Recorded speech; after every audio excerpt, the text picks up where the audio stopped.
Hi everyone, my name is Anne from Anneorshine, and today I'm giving the ladies a break and showing you how to make your own lace statement jewelry pieces 3 different ways. So you're going to need heavy lace, Mod Podge, foam brush, scissors, drop cloth, jewelry pliers, jump rings, metal chain, metal claps, spray paint, fabric paint, Rit dye, paintbrush, cups, hot water, salt, and a hairpin. Step 1, choose your materials. I chose this heavier lace since anything too delicate won't be able to hold its shape well. You can also look for bridal lace trim if you have trouble finding heavy lace. For my 3 different looks, I will be making a gold necklace using spray paint, a black necklace using fabric paint, and an ombre bracelet using dye. Step 2, cut out the lace. Take out your lace and cut the shape you want to use. Be sure to cut as close as possible to the piece so you don't have any extra strands hanging off. I've been seeing a lot of these necklaces lately. There are some really cute ones on Etsy and even some high-end versions on the runway. I love this idea because it's so easy to make for yourself or even as a present. The lace is so romantic for Valentine's Day. So after you cut this, just play around with the lace and see where you like it to be placed or how you like it to look. And then once you have your design figured out, go ahead and snip off anything you don't like. So here I'm going to cut out the bracelet. Here I already have in mind what design I want to use. I will be using these 2 pieces right here, and I'm just going to cut around that and cut closely as possible so that way you don't have any piece of lace hanging out. And then after that, work on the little pieces that you see sticking out.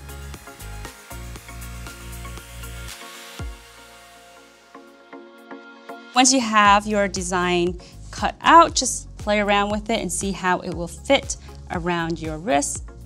And if you're happy with that, then you are all set. So this is for my next necklace design. And so as you can see, there's a lot of designs going on. You don't necessarily have to use every single little piece you see.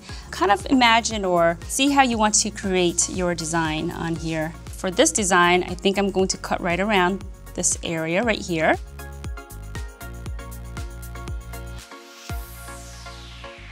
With any of the pieces you're not using, you can save that for another project. That's the good thing about playing around with lace. There's just so many other things you can do.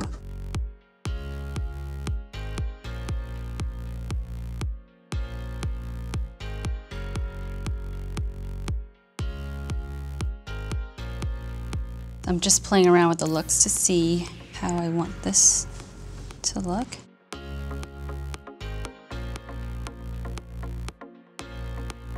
Step 3, color the lace.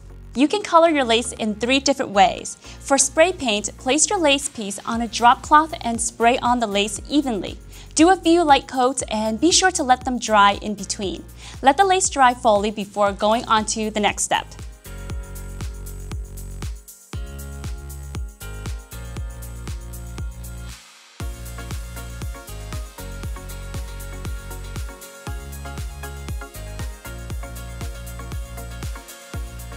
For fabric paint, place your lace piece on a drop cloth and brush the paint on evenly. Let the lace dry completely before going on to the next step. So as you're doing this, don't be afraid to add in a nice generous amount of paint and just really dab it in there so that way the paint can soak through all that fiber. So let this set and dry completely before moving on to the next step. For our last piece, we are going to do an ombre paint treatment using fabric dye. Follow the instructions on the dye bottle for the amount of water to dye needed. I will be using a coffee cup filled with the hottest water possible with a little bit of salt. Dip your lace in immediately after mixing your dye. Use a hairpin to pin the lace to the side of the cup so it doesn't fall into the dye. Let this sit for 30 minutes or gradually pour out the dye for a stronger gradient.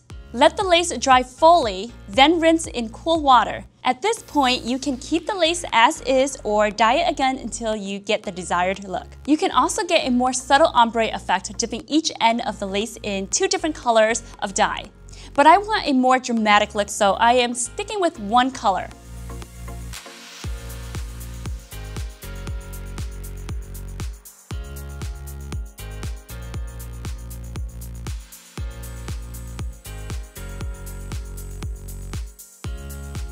Alright, so that's basically it, and now we're going to wait for 30 minutes. So it's been 30 minutes already, and I pour some of the liquid out to get that gradient look, and now I'm going to rinse this. Step 4, seal the lace. This step is optional. If you want to give your lace more structure, I suggest you do this. Put the now dry lace on a drop cloth and using a foam brush, paint on the Mod Podge. Try to paint in the lines as much as you can. This will dry clear and you will be able to tear off any extra Mod Podge. Go ahead and add on a nice generous layer. This should dry up nice and clear right after, so don't worry if it's going to look too white or if it changes the color. That's all you have to do. And then I would just give this a little lift so it doesn't stick to the bottom, and then let it dry. Step 5, attach the chain. Using jewelry pliers, attach jump rings to the edges of your lace. Then attach the metal chain to your jump rings. For the clasps, attach jump rings to the ends of the chain and then attach the clasps. Since I have 2 pieces that I want to connect together, I'm going to use some jump rings to connect them.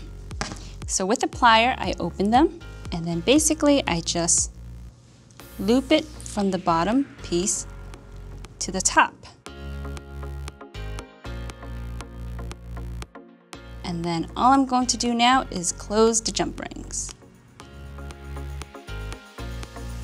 So I think for this, I would probably need to use about 3 jump rings to get the job done. So another option is you could use glue, or you can also hand stitch it. So now I'm going to add 1 jump ring per end. So this one is going over on this side. And I'm going to leave that open because that's going to connect to my chain. This one as well.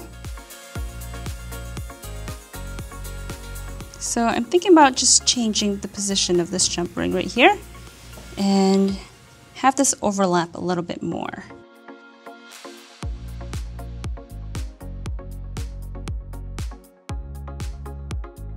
Okay, so now I'm just going to attach the chain to the jump ring, and first I want to just kind of have an idea of how much I want to use. And so I think I want my necklace to be this long.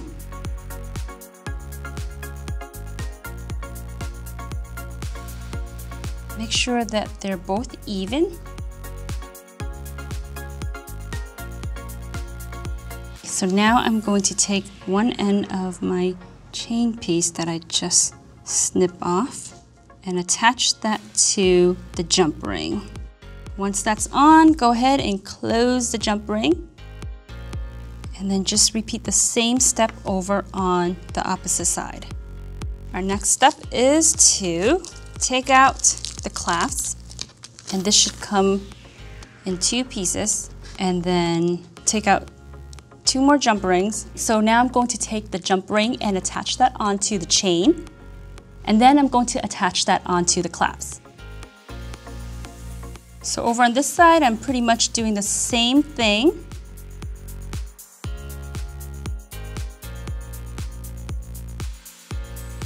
And that's pretty much it. Once you get your first necklace, everything should be easy peasy from there. This looks super amazing. It looks very fashion forward, and I cannot wait to wear this. So that's pretty much it, and this method can be applied onto the other necklace. So now I'm going to show you how to make the bracelet. I'm pretty much doing the same thing here, except I'm not using the chain. I'm just using a bigger jump ring. Do the same thing on this other end. Open, connect, and close. Now we have a pretty bracelet. And that is it. This turned out so great. This would make a great statement piece to wear with pretty much anything on a romantic Valentine's dinner. Or you can even make smaller versions to give out at a Valentine's Day party. This project only cost me $6. Subscribe to the Mom's View so you can see all of our DIY projects as soon as they come out. And don't forget to subscribe to my channel, Anneorshine. You can find the link below this video. If you have an expensive project you want to see us recreate, leave a comment below, and I will talk to you next time. Bye!